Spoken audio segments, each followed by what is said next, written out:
Garzali Namiko fitacce haka zalika kuma shahararren mawaƙi na harshen Hausa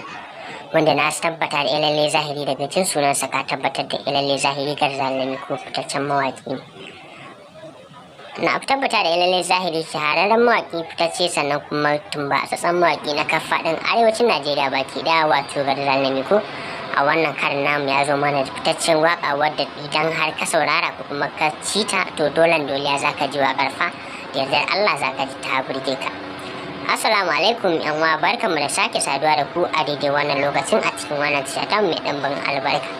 Na tabbata da lalle zahiri Garzali Namiko ya kasance fitacce shahararre haka zalika kuma ingantaccen mawaƙi na harshen Hausa a kan faɗin arewacin Najeriya baki da.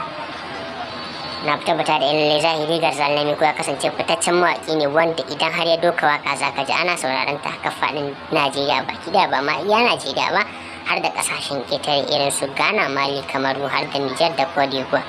Domin shi fa Garzali Namiko ya ƙware a fuskar waka domin fa ana matuƙar alfahari da shi a kan faɗin arewacin Najeriya.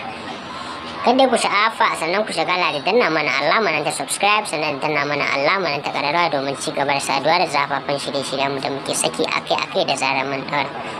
Na tabbata da lalle zahiri Garzali Namiko ya kasance fitaccen mawaƙin da idan har ya waka zaka ji fa ana bibiyar ta ko ta ina a kafaɗin social media da kuma da ma ragoyin kafafen sada zumunta zaka ji gaba ɗaya ana bibiyar waƙoƙinsa domin yana da farin jini a fuskar waka.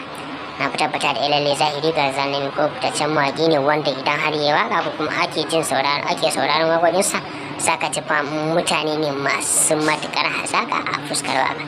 Kada ku sha'afa da yi mana sharing bidiyo namu zuwa group da kuke da su na wasu Facebook, Twitter har ma da na Instagram.